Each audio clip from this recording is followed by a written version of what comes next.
کہ کاش اس وقت میں طاقتور ہوتا جب آپ کی قوم آپ کو یہاں سے نکال دے گی۔ تو آپ صلی اللہ علیہ وسلم نے حیرت زدہ ہو کر ارشاد فرمایا کہ اوَ مُخْرِجِيَّهُمْ، کیا وہ مجھے نکال دیں گے؟ اس میں حیرت اس بات پر بھی تھی کہ مکہ میں تو سب آپ سے بہت محبت کرتے تھے اور آپ کو صادق اور امین کہتے تھے، اور پھر یہ ایک فطری پریشانی بھی ہے کہ وہ لوگ جو مجھ سے محبت کرتے ہیں، جن سے میں محبت کرتا ہوں، وہ مجھے نکال دیں۔ تو ورقہ بن نوفل نے کہا کہ کوئی نبی ایسا نہیں آیا کہ جس نے لوگوں کو اللہ کی طرف بلایا ہو اور پھر لوگوں نے اسے ستایا نہ ہو اور اسے اس کے شہر سے نکلنا نہ پڑا۔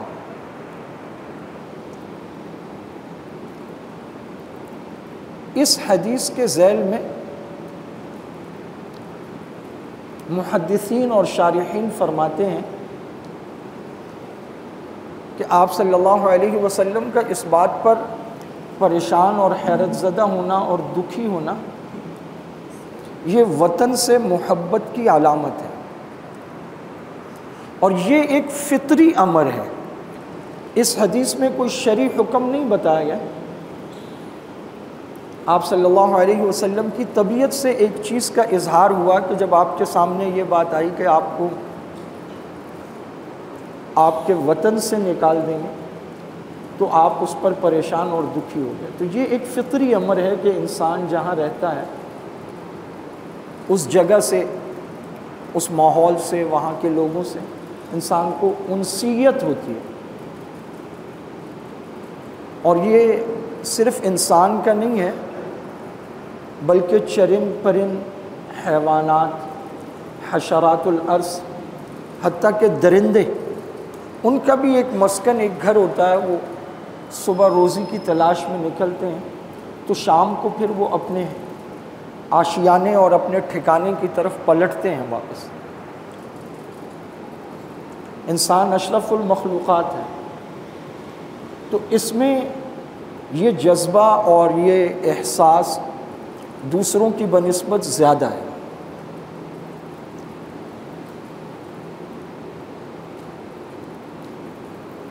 جب آپ صلی اللہ علیہ وسلم ہجرت فرما رہے تھے تو شہر سے جب باہر ہوئے تو شہر کی طرف دیکھا اور پھر فرمایا کہ اے مکہ، تو کتنا اچھا ہے، کتنا پاکیزہ ہے اور کتنا پیارا ہے۔ اگر میری قوم مجھے یہاں سے نہ نکالتی تو میں کبھی بھی تجھے چھوڑ کر نہ جاتا۔ تو یہ حدیث مبارکہ بھی اس بات پر دلالت کرتی ہے کہ انسان کو اپنے وطن سے محبت ہوتی ہے، اور اگر مشکل حالات یا مجبوریاں نہ آئیں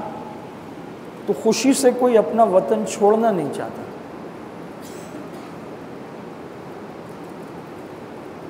حضرت بلال رضی اللہ تعالیٰ عنہ، حالانکہ مکہ مکرمہ میں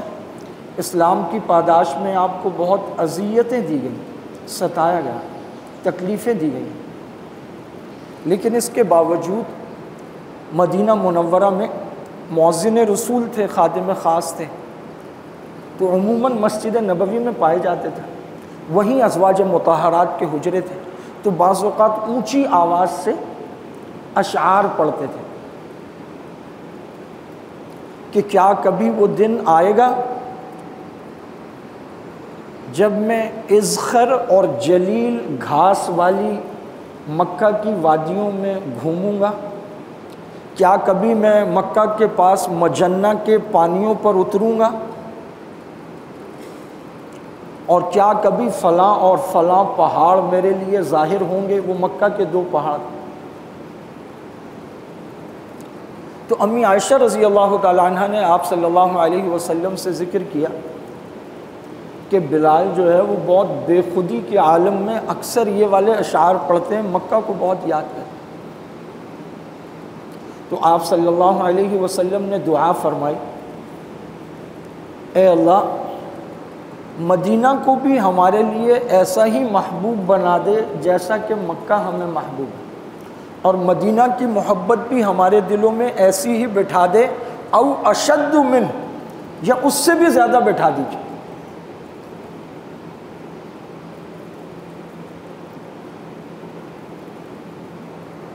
آپ صلی اللہ علیہ وسلم جبل احد کے پاس سے گزرے تو آپ نے فرمایا، اور ایک سے زیادہ موقع پر یہ فرمایا، جبل یحبنا ونحبہ، احد کا پہاڑ ایک ایسا پہاڑ ہے جو ہم سے محبت کرتا ہے اور ہم اس سے محبت کرتا ہے۔ چنانچہ آپ صلی اللہ علیہ وسلم کسی چیز کے بڑے ہونے میں اور بہت زیادہ ہونے میں مثال ارشاد فرماتے تو اکثر جبل احد کا نام لیتے ہیں کہ اگر کوئی احد پہاڑ کے برابر نیکیاں لائے۔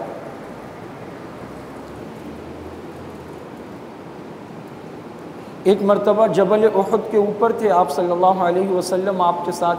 حضرت ابوبکر، عمر اور عثمان۔ زلزلہ آیا یا کچھ وہ ہلنے لگا تو آپ صلی اللہ علیہ وسلم نے ایک روایت میں اپنا کوڑا اور ایک میں ہے اپنی ایڑی مبارک ایسے اٹھا کر پہاڑ پر ماری اور کہا کہ ہلتا کیوں ہے؟ کیا تجھ پر ایک نبی، ایک صدیق اور 2 شہید نہیں ہیں؟ اور ایک روایت میں ہے کہ حضرت ابوبکر اور عمر تھے تو فرمایا کہ ایک نبی، ایک صدیق اور ایک شہید تجھ پر نہیں ہے۔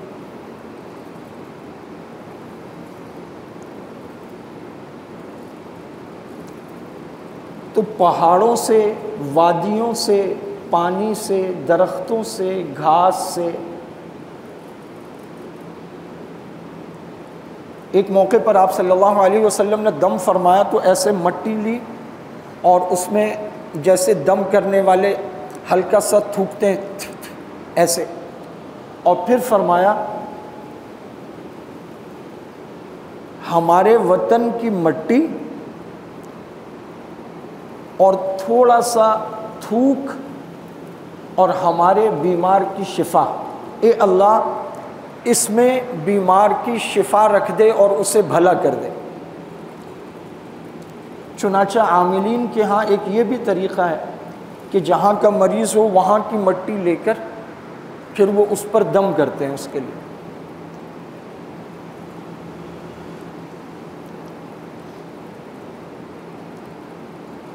احد پہاڑ کے پاس سے آپ گزرے تو آپ صلی اللہ علیہ وسلم نے فرمایا کہ یا اللہ یہ پہاڑ اور یہ پہاڑ، ان 2 پہاڑوں کے درمیان کو میں حرم بناتا ہوں۔ تو جس طرح حرم مکی ہے اسی طرح مدینہ منورہ بھی حرم ہے، حرم نبوی کہتے ہیں اسے، حرم النبوی الشریف، یعنی جس طرح وہ بہت احترام اور تقدس والی جگہ ہے مکہ مکرمہ جہاں بیت اللہ ہے، تو یہ بھی احترام والی جگہ ہے۔ اور ایک روایت میں الفاظ یوں ہیں کہ اے اللہ جیسے ابراہیم خلیل اللہ نے بیت اللہ کو حرم بنایا تو میں ان 2 پہاڑوں کے درمیانی جگہ کو حرم بناتا ہوں، یعنی مدینہ منورہ۔ اور پھر فرمایا کہ اے اللہ ہمارے مد اور صاع میں برکت عطا فرمائیے، یہ 2 پیمانے تھے جو مدینہ میں چیزوں کو تولنے اور ناپنے کے لیے استعمال ہوتے تھے، تو فرمایا کہ اے اللہ ہمارے مد اور صاع میں برکت عطا فرمائیے۔ جب آپ صلی اللہ علیہ وسلم مدینہ تشریف لائے تو وہاں بخار کی وبا عام تھی، تو آپ صلی اللہ علیہ وسلم نے دعا فرمائی کہ یا اللہ یہ جو بخار ہے اسے مدینہ سے باہر کر، تو آپ کی دعا کی برکت سے پھر وہ وبا وہاں ختم ہو گئی۔ آپ خطبہ جمعہ ارشاد فرما رہے تھے کہ ایک عام آس پاس دیہاتوں سے صحابی جمعہ پڑھنے آتے تھے، تو وہ اٹھ کر کھڑے ہوئے اور انہوں نے کہا کہ جانور پیاسے مر گئے، ہم بھی پیاسے مر رہے ہیں، آپ بارش کے لیے دعا کریں۔ تو آپ صلی اللہ علیہ وسلم نے دعا فرمائی۔ روایت میں آتا ہے کہ ابھی آپ کی دعا مکمل نہ ہوئی تھی یا ابھی آپ کے دست مبارک نیچے نہ ہوئے تھے کہ ہم نے آسمان پر بدلیوں کو دیکھا، بارش شروع ہو گئی۔ پھر وہ ہوتی رہی، جل تھل ہو گیا، اگلے جمعے تک ہوتی رہی۔ تو پھر کوئی مجمع میں سے کھڑا ہوا یا وہی صحابی کھڑے ہوئے، انہوں نے کہا کہ یا رسول اللہ دعا فرمائیں، یہ تو بہت زیادہ ہو گیا، اب تو اس بارش سے ہی مسئلہ ہو گیا۔ تو آپ صلی اللہ علیہ وسلم نے دعا فرمائی، اللہم حوالینا ولا علینا، اے اللہ ہمارے آس پاس برسائیے، ڈائریکٹ ہم پر نہ برسائیے۔ اللہم علی الاکام والجبال والاودیۃ ومنابت الشجر، اے اللہ ٹیلوں اور پہاڑوں پر برسائیے، جنگل میں برسائیے، درختوں کی جڑوں میں برسائیے، ڈائریکٹ ہماری آبادیوں پر نہ۔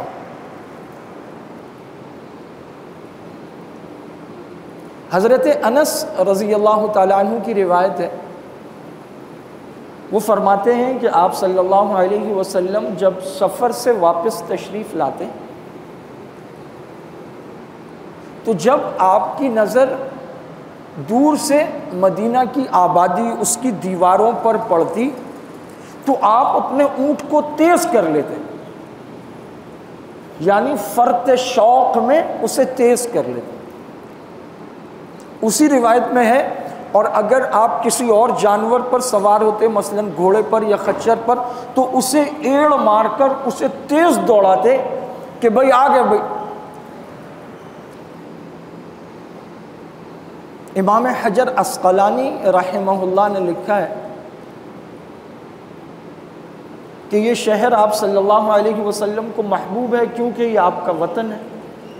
اور اس لیے کہ اس میں وہ لوگ رہتے ہیں جن سے آپ محبت کرتے ہیں، آپ کے اہل و عیال بھی اور آپ کے صحابہ۔ وطن وہی ہوتا ہے جہاں آپ کے گھر والے، رشتہ دار، دوست، اعزاء، اقربا رہے۔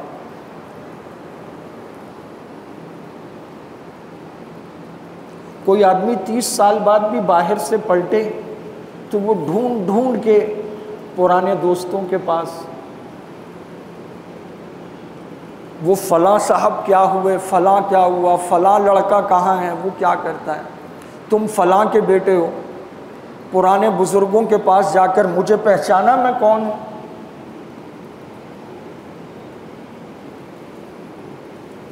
جس مقصد کے لیے باہر جاتے ہیں کہ ہم وہاں پیسہ کما لیں، کو روزگار اچھا ہو جائے،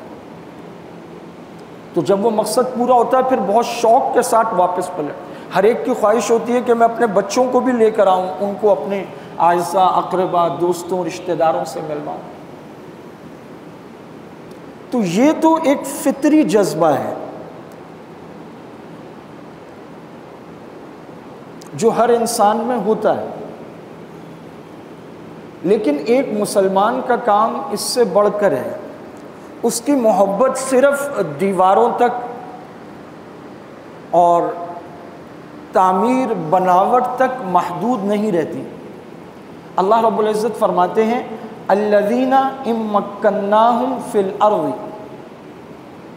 جو ہمارے لوگ ہیں، اچھے لوگ، خاص لوگ، وہ کون ہیں؟ ان مکناہم فی الارض، اگر ہم انہیں زمین میں تمکن عطا کر دیں، طاقت دے دیں، اختیار دے دیں۔ اقاموا الصلاۃ، تو وہ اقامت صلاۃ کریں، نماز کی پابندی کریں اور کروائیں۔ اقامت صلاۃ پورا ایک نظام ہے۔ وآتوا الزکاۃ، مالی معاملات کو بھی ٹھیک کریں، اختیار، طاقت اور قوت کی وجہ سے دوسروں کا مال بھی نہ ماریں، اور جو اللہ تعالیٰ کے حقوق واجب ہیں وہ خود بھی ادا کریں۔ الذین ان مکناہم فی الارض اقاموا الصلاۃ وآتوا الزکاۃ وامروا بالمعروف ونہوا عن المنکر، معاشرے میں ایسا نظام بنائیں کہ اچھائی کا حکم کریں اور برائیوں سے روکیں۔ ایک ہے عام آدمی کا امر بالمعروف اور نہی عن المنکر، وہ دعوت و تبلیغ والا ہے، وہ صرف دعوت دے سکتا ہے۔ لیکن اگر تمکن فی الارض ہے، طاقت ہے، قوت ہے، حکومت ہے، تو پھر وہ اس چیز کا ایک حکم کریں گے اور وہ پوری قلمرو میں نافذ ہو جائے گا حکم۔ تو وہ اس طاقت اور قوت کو، ملک اور وطن کو اپنی زمینی طاقت اور قوت بڑھانے کے لیے استعمال نہیں کرتے، بلکہ جب ہم انہیں زمین میں تمکن دیتے ہیں تو ہمارے بندے کیا کرتے ہیں؟ وہ نماز قائم کرتے ہیں، نظام عبادت کس کے سامنے جھکنا ہے، زکوٰۃ ادا کرتے ہیں، مالی معاملات کو درست کرتے ہیں۔ جب اپنے مال میں سے نکال کر اللہ کے حکم سے غریبوں کو دے رہا ہے، کمزوروں کو دے رہا ہے، تو پھر تو کمزوروں کا مال کم از کم نہیں چھینے گا، وہ تو اپنا دے رہا ہے۔ اور پورے معاشرے کا مزاج یہ ہوگا کہ اچھائی کا حکم کریں گے، برائی سے منیں گے، اور حکومت اسے بطور طاقت اور قوت کے نافذ کرے گی۔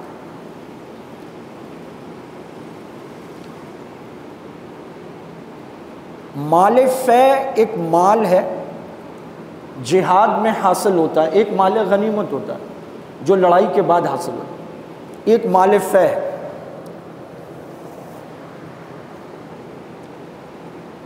تو اللہ رب العزت نے فرمایا وہ لوگ الذین اخرجوا من دیارہم وابنائہم، وہ لوگ جنہیں ان کے گھروں سے نکالا گیا اور ان کے بچوں اولادوں سے دور کیا گیا بغیر کسی بات کے، خام خواہ، بلا وجہ، ناحق، بغیر حق۔ اور قصور ان کا یہ تھا الا ان یقولوا ربنا اللہ، کہ وہ کہتے تھے کہ اللہ ہمارا رب ہے۔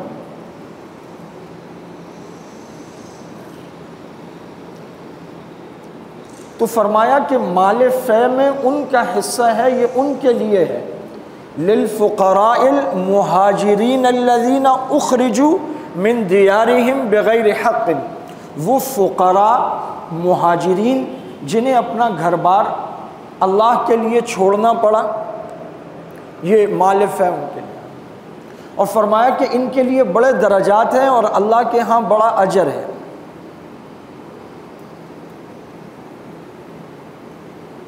تو درجات اسی لیے ہیں کہ گھر بار کا چھوٹنا وہ ایک ایسی تکلیف ہے جسے سہنا آسان نہیں۔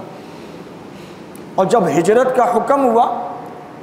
تو کچھ لوگ تو مجبوراً نکلے، لیکن زیادہ تر لوگ، اللہ تعالیٰ کا حکم آ گیا ہجرت کرو، تو وہ دین کو بچانے کے لیے اور ان کی ظلم و زیادتی سے بچنے کے لیے خود اپنا گھر بار چھوڑ کر نکلے۔ حضرت عثمان رضی اللہ تعالیٰ عنہ، ان کے ساتھ 72 نفوس قدسیہ مدینہ طیبہ سے پہلے حبشہ گئے، پھر وہاں سے مکہ مکرمہ سے حبشہ گئے، پھر وہاں سے مدینہ طیبہ تشریف لائے۔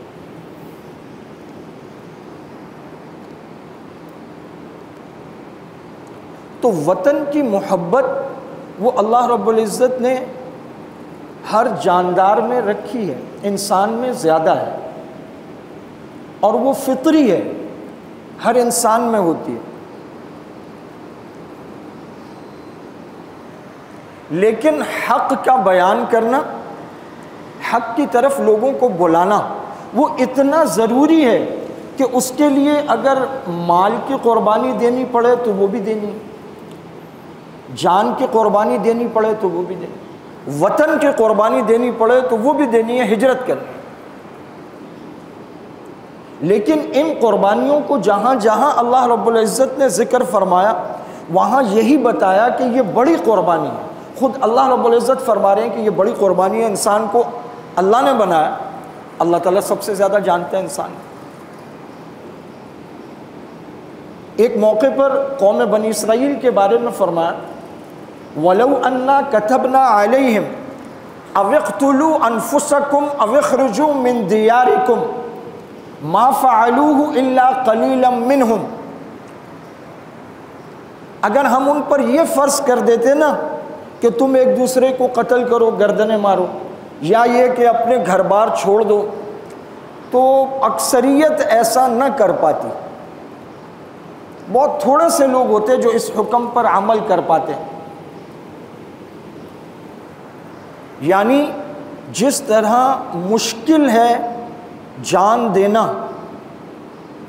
اسی طرح مشکل ہے گھر بار اور وطن کو چھوڑنا، آسان نہیں۔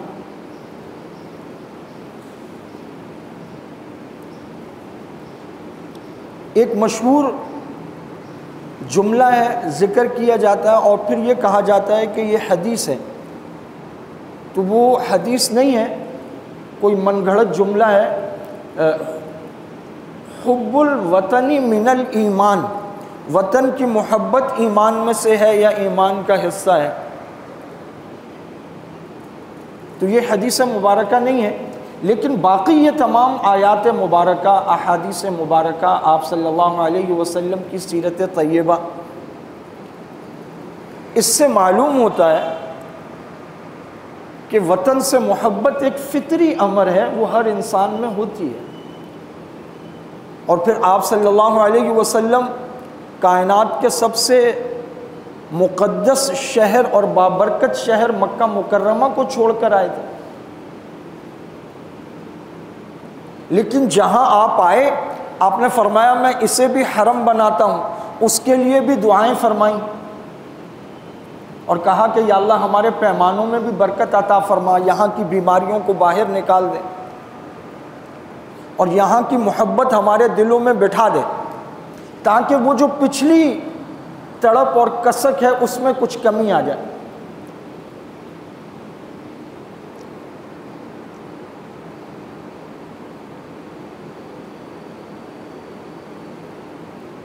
غالباً جب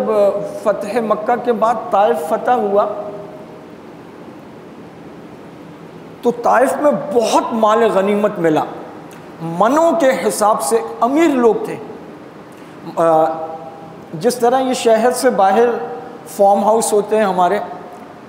تو مکہ والوں کے سارے بڑے باغات، امیر لوگوں کی جو زمینیں تھیں اور باغات تھے وہ طائف میں تھے، خوشحال لوگ تھے۔ اب بھی جائیں تو وہاں کا موسم فصل اور باغات کے لحاظ سے بنسبت مکہ المکرمہ کے زیادہ اچھا ہے۔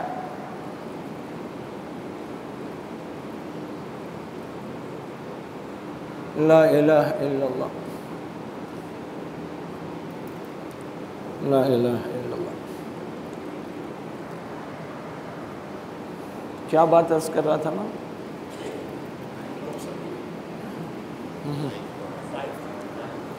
موسم تو تھا، بات کیا تھی؟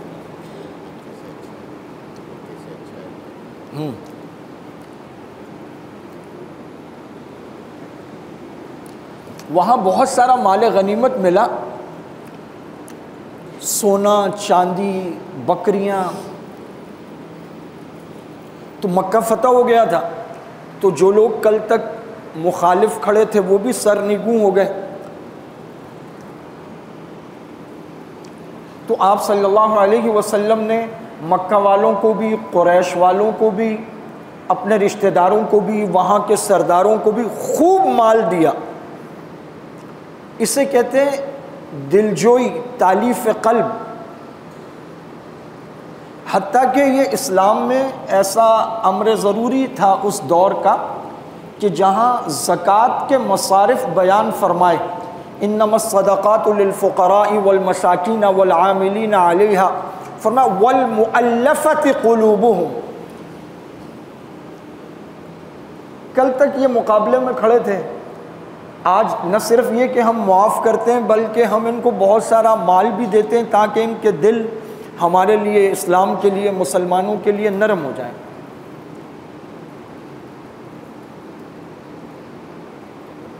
اب مدینہ طیبہ سے انصاری آئے ہوئے ہیں، رات کے اندھیروں میں چھپ کر مکہ مکرمہ میں بیعت عقبہ ہوئی، بیعت عقبہ اولا، بیعت عقبہ ثانیہ۔ مدینہ والے یہ چاہتے تھے کہ حضور یہاں مشکلات میں ہیں تو ہمارے پاس آ جائیں، تو حضرت عباس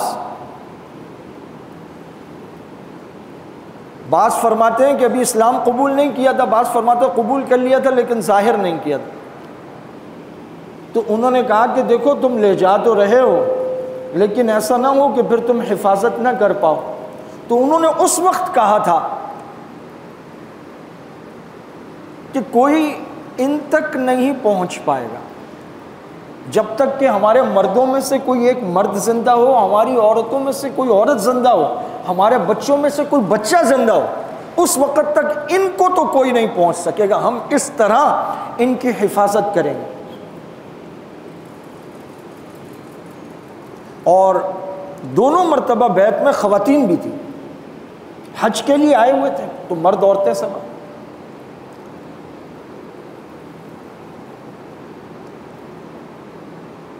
اب انصار دیکھ رہے ہیں کہ مال سارا، شروع میں تو فیل نہیں کیا، ایک عام چیز تھی، لیکن وہ آہستہ آہستہ دیکھ رہے ہیں کہ سارا ہی مال بانٹ دیا، اور سارا دیا ان کو جو کل تک مخالف کھڑے ہوئے تھے، اور سارے وہ ہیں جو مکہ والے ہیں، رشتہ دار ہیں، قریشی ہیں، پرانے سردار تھے، اور یہ جنہوں نے میزبانی کی، جنہوں نے جانیں دیں، جو کٹ مرے، جنہوں نے سب کچھ لٹا دیا۔ اس سے پہلے تو جنگیں تھیں، کو بکریاں، کچھ چیزیں کچھ مل جاتی تھیں، اب تو منوں کے حساب سے سونا آیا، چاندی آئی، تو کچھ بھی نہ دیا، سارا بانٹ دیا۔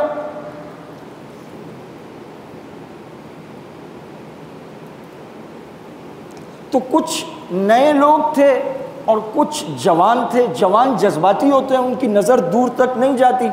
تو کسی نے کہہ دیا کہ آپ صلی اللہ علیہ وسلم تو اب اپنے لوگوں سے آ کر مل گئے، مطلب یہ تھا کہ مشکل وقت چلا گیا، تو اب ہمیں نعوذ باللہ کیا پوچھنا، اپنے لوگ مل گئے دوبارہ تو بس ٹھیک ہے۔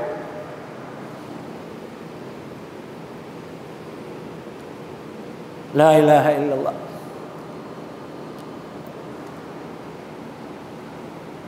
ایک صحابی آئے، انہوں نے کہا یا رسول اللہ، لوگوں کے دل میں نا ایک بات ہے، صحابہ کرام کے ادب کی کیا بات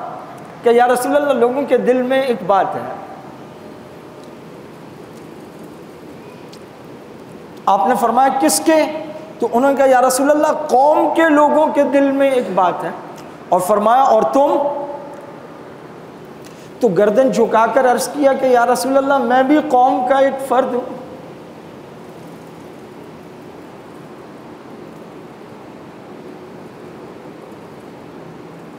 آپ نے فرمایا دیکھو وہ بکریاں اور اونٹ اور گھوڑے تو وہ اتنے زیادہ تھے، وہ باڑے بنے ہوئے تھے بڑے بڑے ان کے، وہ جو جیسے ہم جاتے ہیں یہ گائے منڈی وغیرہ تو بکروں کے لیے وہ لگا کے بنائے ہوتے ہیں۔ آپ نے فرمایا دیکھو یہ جو باڑا ہے نا یہ والا، یہاں جمع کرو انصار کو اور سب کو بلاؤ، چھوڑنا نہیں کسی کو، اور انصار کو بلانا، مہاجر کوئی نہ ہے، یعنی مکہ سے ہجرت کر کے جو آئیں وہ نہ آئیں، وہ انصار جو مدینہ کے میزبان ہیں ان کو بلاؤ، کیونکہ بات تو ان کے ہی دل میں آئی تھی نا۔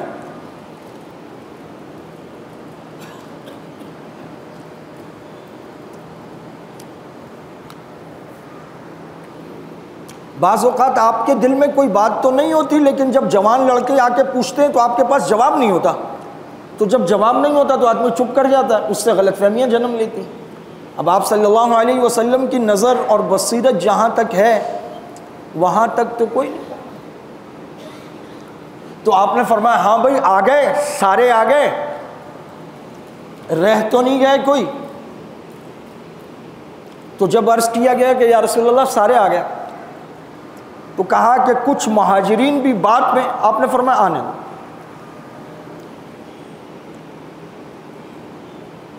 پھر آپ نے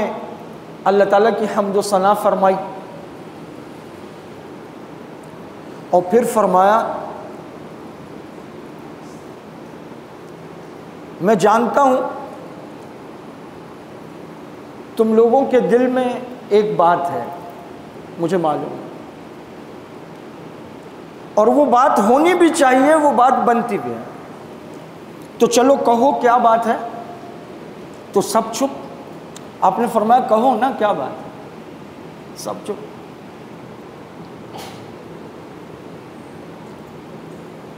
آپ نے فرمایا ہاں ہاں اگر تم کہنا چاہو تو کہہ سکتے ہو، اور تمہاری بات سچی ہے کہ جب سب نے مجھے دھتکارا تو تم نے مجھے گلے سے لگایا، جب سب نے مجھ سے اپنا مال روکا تو تم نے اپنا مال مجھ پر لوٹایا، جب سارے کے سارے میری جان لینے کے در پہ تھے تو تم نے مجھ پر اپنی جانیں لٹائیں اور میری جان بچائی، تم نے مجھے تب اپنایا جب مجھے اپنے بھی چھوڑ چکے تھے، تم کہنا چاہو تو کہہ سکتے ہو، میں تمہاری بات کی تصدیق کروں گا۔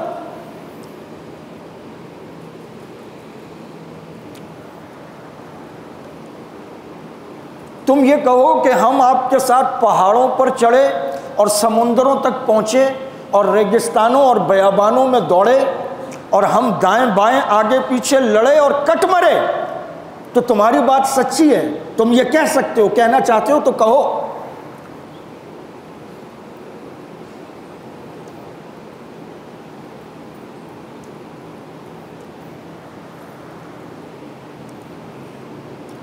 آپ صلی اللہ علیہ وسلم نے غور سے صحابہ کی طرف دیکھا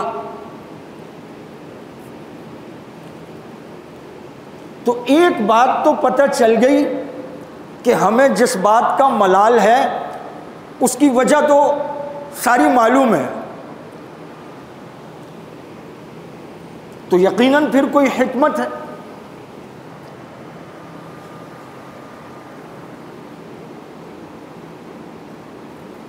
آپ نے فرمایا یہ ساری باتیں سچی ہیں، اور اگر تم کہو تو تمہاری باتوں کی تصدیق کی جائے گی، اور مجھے یہ سب یاد ہے، میں تمہارے احسانات کو جانتا بھی ہوں، مانتا بھی ہوں۔ آج ایک وقت آیا ہے جب میرے پاس یہ دنیا کا سامان آیا ہے، یہ سونا آیا ہے، یہ چاندی آئی ہے، یہ اونٹ آئے ہیں، یہ بکریاں آئی ہیں، تو کیا تم سارے کے سارے اس بات پر راضی نہیں ہو کہ لوگ آئیں اور سونا لے کے چلے جائیں، چاندی لے کے چلے جائیں، بکریاں لے کے چلے جائیں اور اونٹ لے کے چلے جائیں، اور تم جو مدینہ سے آئے ہو، میں محمد اللہ کا رسول، تم اس کو اپنے ساتھ لے کر چلے جاؤ؟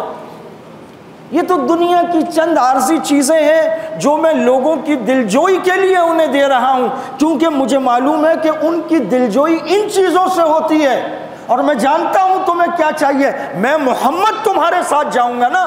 تو یہ چیزیں تو میں لوگوں کو دے رہا ہوں، اپنے لیے تو نہیں رکھ رہا ہوں، نہ میں اپنے لیے پسند کرتا ہوں نہ تمہارے لیے پسند کرتا ہوں۔ اور پھر آپ نے فرمایا اگر ساری دنیا ایک گھاٹی میں چلے گی اور انصار دوسری گھاٹی میں چلیں گے تو میں انصار والی گھاٹی میں چلوں گا۔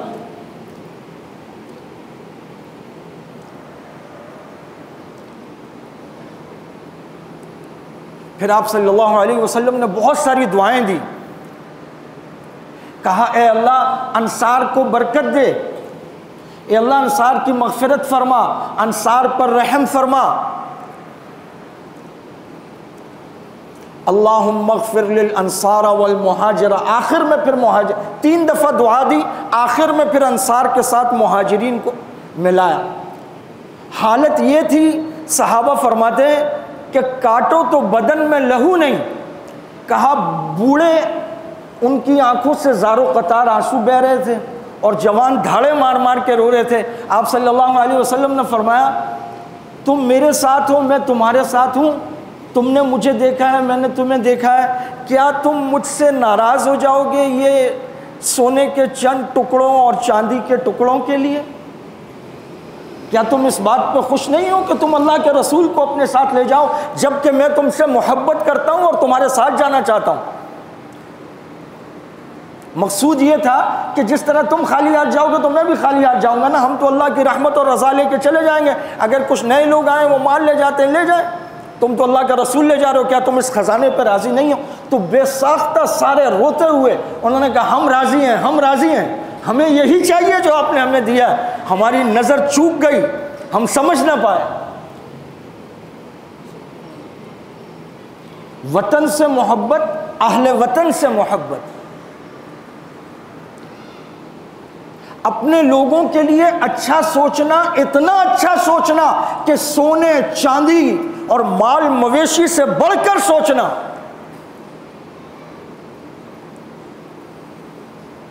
آپ صلی اللہ علیہ وسلم مال غنیمت اور غلام تقسیم کر، سیدہ فاطمہ الزہرا روز خود پانی بھر کے لاتی، حضرت علی نے کہا کہ آپ چلی جائیں، غلام تقسیم ہو رہے ہیں۔ سیدہ فاطمہ گئیں، ہمت نہیں ہوئی، واپس آ گئی، مرد تھے وہاں بہت سارے، آپ کی نظر پڑ گئی، گھر آئے، آپ نے پوچھا، پھر بھی حیا کے مارے بول نہ پائیں، تو حضرت علی نے عرض کیا کہ یا رسول اللہ میں نے بھیجا، خود مشقت کرتی ہیں، آٹا بھی پیستی ہیں، پانی بھی لاتی ہیں، تو آپ نے فرمایا فاطمہ کیا میں تمہیں اس سے بہتر چیز نہ دے دوں؟ ہر نماز کے بعد 33 مرتبہ سبحان اللہ، 33 مرتبہ الحمدللہ اور 34 مرتبہ اللہ اکبر پڑھ لیا کرو۔ ہم سب کو معلوم ہے اس کا نام تسبیح فاطمہ ہے، سیدہ فاطمہ الزہرا کو عطا فرما۔ دنیاوی مال کی تو کوئی اہمیت تھی ہی نہیں، اسے تو دنیا کے چند ٹکڑے سمجھا۔ تو وطن سے محبت یہ فطری تقاضا بھی ہے، اور اصل محبت یہ ہے کہ جب اللہ تعالیٰ وطن عطا کرے تو اس کی تعمیر و ترقی صرف ظاہری اور عمارتیں اور سڑکیں نہ ہوں، بلکہ اللہ تعالیٰ نے فرمایا الذین ان مکناہم فی الارض، اگر ہم ان کو حکومت دیں تو جو ہم پر ایمان لانے والے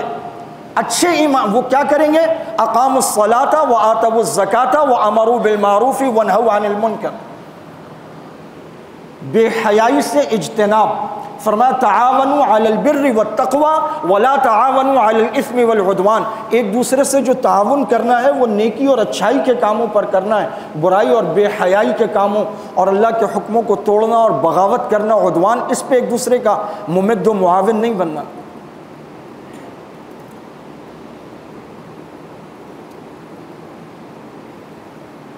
جس سسٹم کو ہم پر لاگو کر دیا گیا ہے، نیچے سے اوپر تک سارے کے سارے برائی کے کاموں میں ایک دوسرے کے ممد و معاون ہیں، اور اگر کوئی اچھائی والا آدمی اس سسٹم میں چلا جائے تو سسٹم زیادہ دیر اس کو برداشت نہیں کرتا، اس بیچارے کو اٹھا کے کہیں دور پھینک دیتا۔ اب تو شاید خال خال رہ گئے ہوں گے ایسے لوگ، نیا سسٹم تو ایسے لوگوں کو انٹری بھی نہیں دیتا۔ آپ صلی اللہ علیہ وسلم نے فرمایا لوگوں، دشمن سے جنگ کی خواہش نہ رکھو اور اس کی تمنا دل میں مت پالو، لیکن مقابلے کے لیے ہمیشہ تیار رہو، اور اگر جنگ کی نوبت آ جائے تو پھر پیٹھ مت موڑو، پیٹھ دکھا کر مت بھاگو، بلکہ ثابت قدم رہو اور اللہ رب العزت سے مدد مانگو اور ان کے مقابلے میں ڈٹ جاؤ۔ اور پھر آپ نے دعا ارشاد فرمائی، اے اللہ، اے بادلوں کے چلانے والے، اے کتاب کے اتارنے والے، اللہم منزل الکتاب و مجری السحاب، اے اللہ ان کو شکست دے دے اور ان سب کو ہرا دے۔ اگر گھر کے باہر سے کوئی حملہ آور ہوگا تو پھر آپس کے اختلافات ختم ہو جائیں گے، پھر سب مل کر پہلے گھر کو بچائیں گے۔ پہلے کشمیر کا استثناء ختم کیا، آرٹیکل 370، اس کے بعد پورے ہندوستان میں مودی حکومت بل لائی اور مسلمانوں کے تمام وقف املاک، یہ تو ابھی آئے نا 47-48 میں، اس سے پہلے جو انگریز تھا تو اس نے مسلمانوں کی حکومت پر شب خون مارا تھا۔ 600 سال یہاں جو مغلیہ سلطنت رہی، مسلمانوں کا اقتدار تھا، اس میں جتنے مسلمان پھلے پھولے ہیں اتنے ہی ہندو پھلے پھولے، بڑے بڑے راجا مہاراجا نواب۔ اگر جس طرح یہ بتاتے ہیں ایسے ہی تہ و تیغ کیا ہوتا تو یہ تعداد نہ ہوتی ہندوؤں کی، اور مسلمان آبادی میں ہمیشہ سے ہندوؤں سے 2-3 گنا آگے رہے ہیں۔ توالد و تناسل میں مسلمان ہر معاشرے میں اللہ کی طرف سے آگے ہوتے ہیں۔ ان کے ہاں یہ نہیں ہوتا کہ ایک بچہ ہو گیا تو کھلائیں گے پلائیں گے، کہاں سے ہو کہتے اللہ پاک دے گا، ہر آنے والا اپنا رزق لے کے آتا ہے۔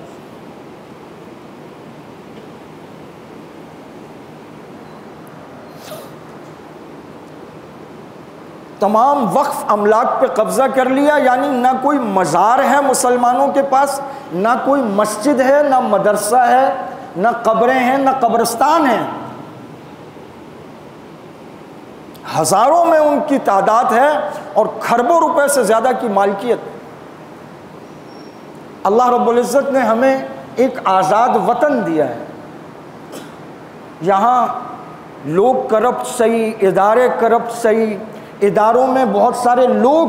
وہ غلط لوگ صحیح قانون کا غلط استعمال کرتے ہیں، لیکن اس کا یہ ہرگز مطلب نہیں ہے کہ یہ ملک ظالموں کا اور کرپٹ لوگوں کا، ملک تو ہم سب کا ہے۔ آپ میں سے اکثر لوگ سفر کرتے ہوں گے، یہ نوجوان لڑکے بیٹھے ہیں نہیں کرتے، آپ کراچی سے باہر چلے جائیں 10 سے 15 دن نہیں گزرتے شدت سے اپنا شہر یاد آنے لگا۔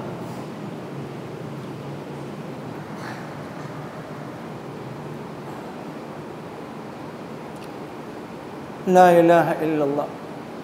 اب جب ہندو بنیا وہاں سے جنگ کی دھمکیاں دے رہا ہے تو تحریک انصاف کے کارکن یہ سوچ کر کہ فوج نے بڑا ظلم کیا، عمران خان کو بند کیا ہوا ہے اور زرداری اور شہباز شریف کو حکومت دے دی ہے، یہ سوچ کر ملک سے نفرت نہ کریں۔ ایسا نہ سوچیں کہ ہو جائے جنگ دیکھی جائے گی۔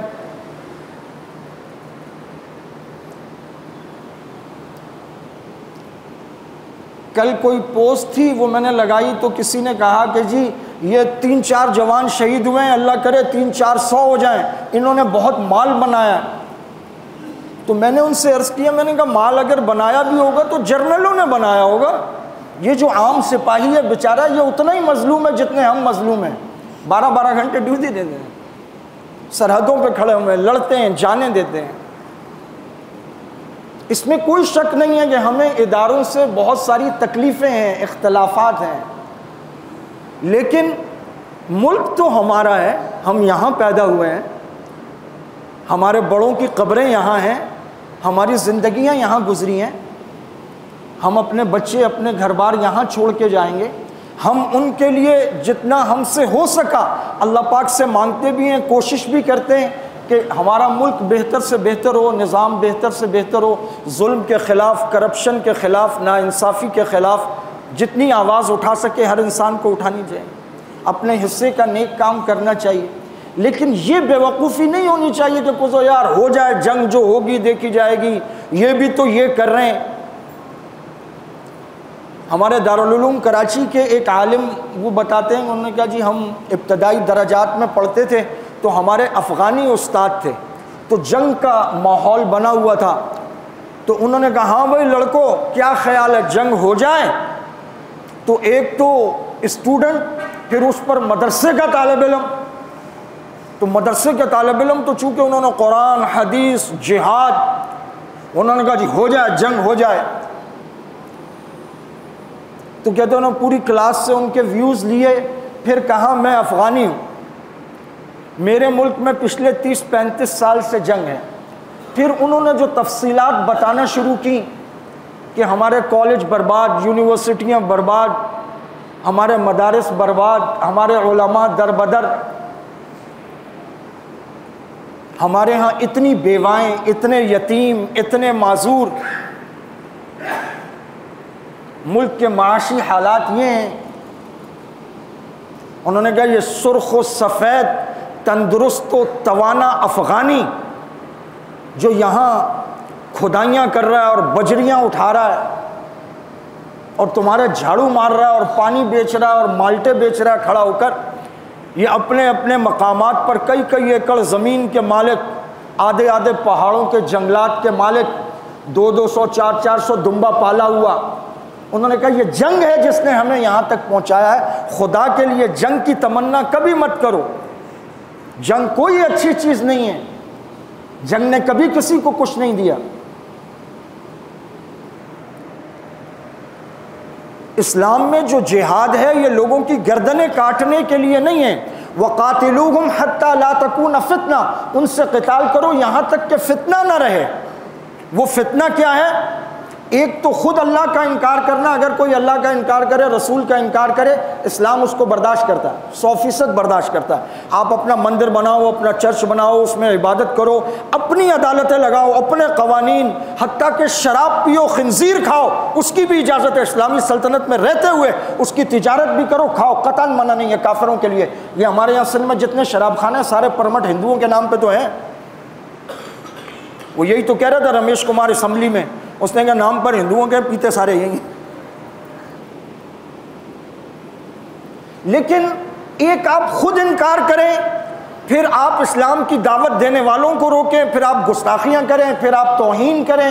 پھر آپ اسلام کی دعوت کے راستے میں رکاوٹ ڈالیں، پھر آپ کھڑے ہو کر اسلام پر اعتراضات کریں، پھر آپ لٹریچر لے کر لوگوں کو لگائیں، وہ لوگوں کو مرتد بنائیں، یہ فتنہ ہے۔ ایسے لوگوں سے لڑنے کے لیے میدان جہاد ہے، وہ پھر جہاد سامنے آتا ہے۔ اور اگر وہ آدمی کہتا ہے جی معاف کر دو آئندہ نہیں کروں گا، یا کافر ہے وہ کہتا ہے لا الہ الا اللہ محمد، وہی آدمی ہے، فتنہ ختم ہو گیا، وہیں سے تلوار ہٹ جائے گی۔ ایک موقع پر انہوں نے کہا جی میں نے گردن پر تلوار رکھی تو اس نے کہا لا الہ الا اللہ، آپ صلی اللہ علیہ وسلم نے فوراً توجہ فرمایا، پھر غالباً حضرت علی رضی اللہ تعالیٰ، حضرت علی رضی اللہ تعالیٰ دلیر، شجاع، آپ صلی اللہ علیہ وسلم کا لاڈلے، آپ نے فرمایا جی وہ تو تلوار جب رکھی تب پڑا تم کاٹ دی۔ آپ صلی اللہ علیہ وسلم حلا شققت قلبا، اے علی تو نے سینہ چیر کے دیکھا تھا کیا؟ ہو سکتا ہے واقعی سچی پڑھ رہا ہوتا۔ تو اس کا شرعی حکم یہ ہے کہ اللہ رب العزت کے یہاں اگر وہ سچا تھا تو بس ایمان قبول ہو جائے۔ ایک مجاہد یہاں غیر مستحب کام ضرور ہوا ہے، لیکن جنگ ہے وہاں رکھی گئی تو رکھی گئی، ہٹ جاتے تو بہتر۔ پھر حضرت علی رضی اللہ تعالیٰ عنہ اتنے محتاط ہو گئے کہ ایک کافر نے آپ نے تلوار رکھی تو اس سے اور کچھ نہ ہو سکا، چہرہ مبارک پہ تھوک دیا، اچھل کے پیچھے ہٹ گئے۔ تو کیا ہوا؟ کہا اب اس میں میرا ذاتی غصہ شامل ہو سکتا ہے، اب نہیں، میں اس کو اللہ کے لیے مار رہا تھا، اس نے تھوک دیا، میں ہٹ گیا، میرا ذاتی غصہ نہیں۔ اتنی احتیاط برتا کر۔ تو جنگ اس کی تمنا کرنا، اس کا مذاق اڑانا، اگر جو ہوگا دیکھا جائے گا، کیا دیکھا جائے گا؟ یہ 2 سال سے آپ اور میں غزہ نہیں دیکھ رہے، یہ برما نہیں دیکھ رہے، زندہ انسانوں کو کاٹ رہے ہیں، وہ آنکھیں چھپک رہا، وہ کاٹ کے اندر سے آرگنز نکال رہے ہیں، زندہ انسانوں کو سیخوں میں ڈال کے زندہ انسانوں کو آگ میں جلایا۔ وہ کوئی اے آئی پکچرز نہیں ہے، اے آئی تو ابھی آئی ہے، یہ تصویریں تو ہم 10 سال سے، یہ ویڈیوز 10 سال سے دیکھ رہے ہیں جو برما میں زندہ انسانوں کی کھالیں اتار رہے ہیں۔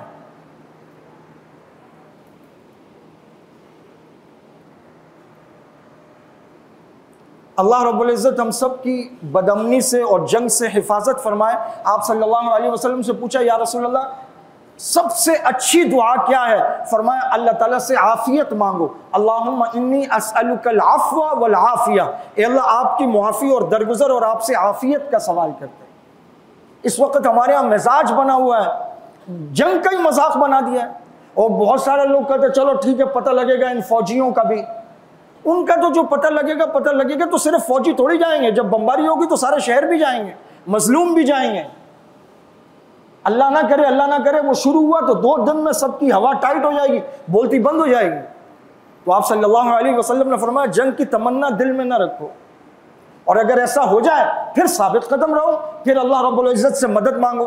تو اپنے ذاتی سیاسی رجحانات یا اختلافات یا ایسی باتیں یا کسی بھی شکایت کی وجہ سے کبھی بھی یہ تمنا نہ کریں کہ جنگ ہو جائے، اب جو ہوتا ہے یہ ملک ہمارا ہے، ہمارے بڑوں نے لا الہ الا اللہ محمد رسول اللہ یہ نعرے لگا کے لیا ہے۔ بہت سارے لوگ وہ وہاں بڑے سیٹل تھے، بہت اچھے تھے، نسلوں سے چلے آ رہے تھے، چونکہ لا الہ الا اللہ کا نعرہ تھا سب کچھ وہاں چھوڑا اور یہاں آ گئے، اور یہاں آ کر وہ سرکاری اداروں کے کھانے اور موشن لگ گئے، فوت ہو گئے کئی لوگ، لاکھوں کی تعداد تھی، لیکن اس کے باوجود آئے اور یہاں قربانیاں دی۔ تو یہ ملک ہمارا ہے، کلمے کے نام پر حاصل کیا، اللہ تعالیٰ اس کی حفاظت فرمائے، اور اللہ رب العزت ہم سب کو جنگ سے اور بد امنی سے بچائے، اور اللہ نہ کرے اگر ایسا موقع آ جائے، وَمَن يَتَوَكَّلْ عَلَى اللَّهِ فَهُوَ حَسْبُهُ، جو اللہ پہ بھروسہ کرتا ہے اللہ اس کے لیے کافی ہے، وَمَن نَصْرُ إِلَّا مِنْ عِنْدِ اللَّهِ، اللہ کے سوا کسی کی طرف سے مدد نہیں ہے۔ مومن وہ یہ نہیں دیکھتا تلواریں اور گھوڑے اور ٹینک کتنے ہیں، وہ اللہ پہ بھروسہ کرتا۔ کافر ہے تو شمشیر پہ کرتا ہے بھروسہ، مومن ہے تو بے تیغ بھی لڑتا ہے سپاہی۔